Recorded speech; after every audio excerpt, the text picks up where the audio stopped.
Hello, hello, hello, and welcome to today's Mindset Monday. I have a really short episode for you today, but it's going to be very impactful if you are someone that deals with self doubt or what we call imposter syndrome, or just not having confidence in yourself, whether it be overall and in general or in certain instances in your leadership or your profession, excuse me, your leadership or your personal life. So, this is going to be a really good episode. It's going to be short, but some good information. And then I'm going to direct you to an ultimate resource that can help you if you want to explore this topic more in detail and further with all of my top tips and tricks that took about an hour to explain. And I don't want to have you sitting here on a podcast for a whole hour or a Mindset Monday for a whole hour. So anyway, you're here at the Mindset Mondays. My name is Yashika Lynn. I'm the founder of the Lynn Group. We are high performance experts that are very passionate about teaching leaders in healthcare how to be high performers. And that doesn't mean know all the things, and it doesn't mean do all the things. What it means is you know how to perform at your peak, at your optimal level for sustained periods of time, no matter if things are crazy or chaotic or whatever. You're always on point. And guess what it doesn't do? It doesn't sacrifice your well-being, your mental health, your emotional health, all of the things. So you learn how to be a better performer primarily through becoming a different and better person in the way that you show up in your professional and personal life. And we also help organizations because we are operational strategists. We just know how to make things better, make things different, make things more innovative. So we also consult with businesses on how to do that effectively. So that's what me and my team does here at the Lynn Group. And every week we come here on Mindset Mondays and we talk about mindset tips that are going to help you. Sorry, I have the window open.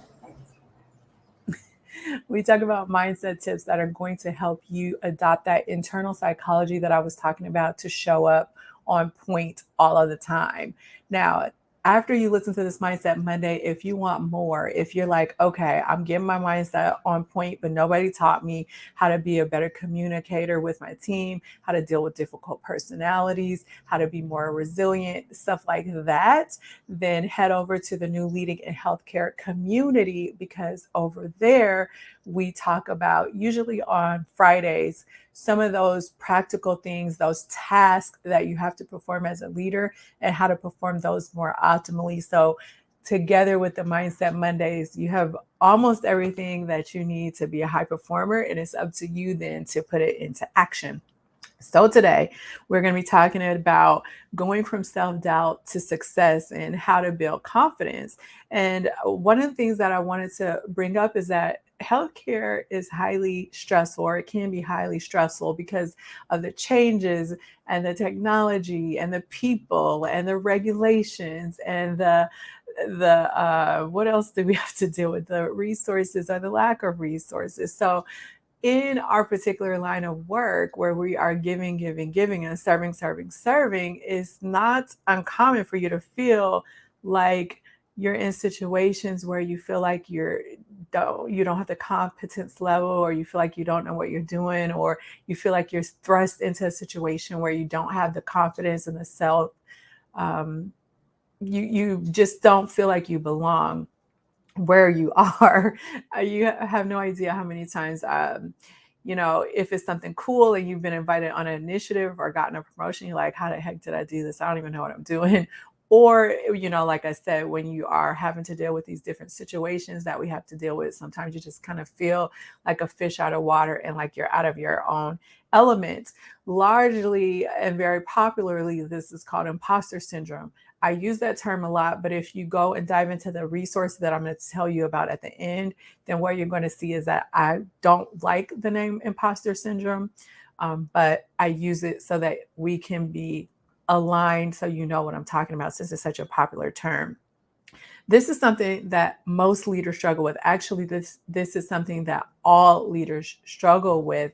However, some of us are more vocal about it than others. And because of that, those of you that feel this self-doubt or this lack of confidence, especially on a chronic level, you may think that you are abnormal because you feel that way, but I want to let you know to dispel that myth that all leaders in some way, shape, or form have felt this way or still do feel this way about certain things that they're dealing with. So it is a common mindset issue and it can be overcome. And so for today, I'm just going to give 3 quick tips and then I'm going to direct you to this resource that I have created for you in order to learn more about the topic and get some more detail on how to get help around the topic. So the first thing I want you to recognize is I want you to recognize that these feelings that you have when you are in situations that feel uncomfortable, that feel novel to you, these feelings are normal. So you're not alone. Many successful people, myself included, whenever I'm doing something that I have not done before or moving into a realm of my career or my personal life that I have not been before, I experience what is called imposter syndrome. We all do at some point in our career. So it's important to normalize it. That's the first thing that I want to share with you. Oh my gosh, this window being open. Hopefully you can't hear this. The second thing is that I want you to understand that a lot of times people that struggle with chronic self-doubt or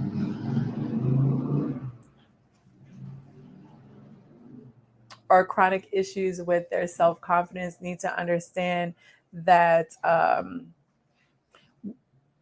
as a part of growth, there comes this feeling of being uncomfortable. How and the way that you gain more confidence and you start to squell self-doubt is twofold. Number one, you gain more confidence by doing things. You get more competent in what it is that you're doing, and that breeds confidence. Like a child learning to walk. When they first start walking, they're wobbly. They keep trying over and over again. They learn how it works, and then they're more confident walking. They move on to running, right? It's no different with everything that we do. So you have to understand that you don't show up with confidence in new situations, different situations, things that you've never done before. You grow to a level of confidence by growing your level of competence. And I think most people feel like they should be confident in things that they haven't done before. And that's just not true. So I want you to understand that. And the second tip that goes along with this is now, so understanding that instead of focusing on the things that you're not doing well, that you don't feel comfortable with, focus on your strengths and focus on the things that you've overcome to get you to where you are in life. Because what that shows you is that while you may feel a lack of confidence, or you may feel that you have self-doubt, you have evidence to support the fact that when you couldn't figure things out, when you thought things weren't going to turn out right, you still overcame them. So you have confidence in your ability to figure things out. You shouldn't base your confidence on these external factors or knowing all of the things. Your confidence is in you and your ability to figure it out, find the resources, ask the right questions to get the information you need to grow in your competence level, to grow in your knowledge level, which helps you to grow in your confidence level.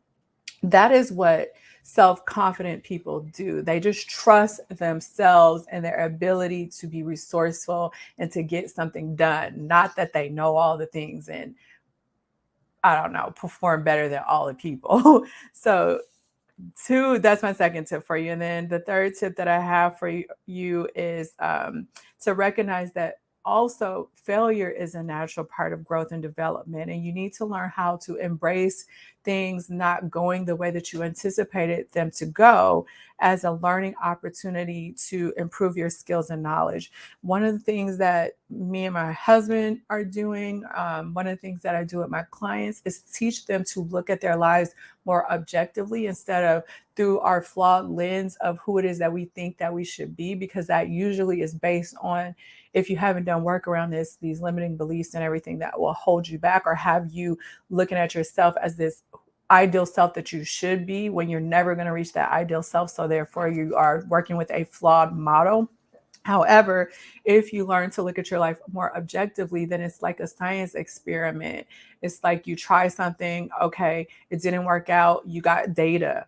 And through that data, you can check and adjust whatever it is that you need to do to optimize for the next iteration. Just like you would do that in a PDSA cycle at work, just like you would see a scientist do this in a lab until they got the desired outcome, you need to start to look at your life more like that, using qualitative and quantitative data in order to help you to understand what it is that you need to learn in order to check and adjust, instead of using things that don't turn out the way that you want them to turn out as an opportunity for you to judge. So should be learning instead of judging. So those are the three things I want to share with you on today's Mindset Monday. If you apply these strategies, what you're going to see is that you're going to start to build your confidence and start to decrease the level of self-doubt, because these are some of the key principles in helping you to do that. You are qualified to do this. You're capable of doing it. You can figure things out. I have faith and confidence in you. And so what I wanted to tell you about is I have a replay of a live stream that I did about a month ago. It was an hour long, and it revealed all the juicy background behind negative self-talk and how that's tied to this deeper feeling or deeper thing that you may be going through about loving yourself. And for those of you that think that that's a little bit touchy-feely, that's not the only thing we went over. I also talked about confidence and all of the things that go into self what am I trying to say? Imposter syndrome, and then how to fix imposter syndrome. So if you like this topic and you want to learn more about it from my perspective, from a high performance perspective, so that you can understand it and actually make lasting changes, then wherever you are watching this video, I am going to leave a link, or listening on the podcast, I'm going to leave a link for you to go and get the free class that's really going to take you more in depth into what it is that I'm teaching here. And secondarily, if you've already been trying on your own to try to get over these things, or you know that you need help, then you can check out what we do here at the Lynn Group and see if there's any way that we can help you to work with you on an individual basis, or maybe if your team needs help, work with your team to help you guys approach life more confidently, more competently, and squelch this imposter syndrome thing for good. All right, so that is the end of today's Mindset Monday episode. It's a little tongue-tied today, but hopefully you see the value in the information that I provided for you, and I will talk to you next week. Take care. Bye.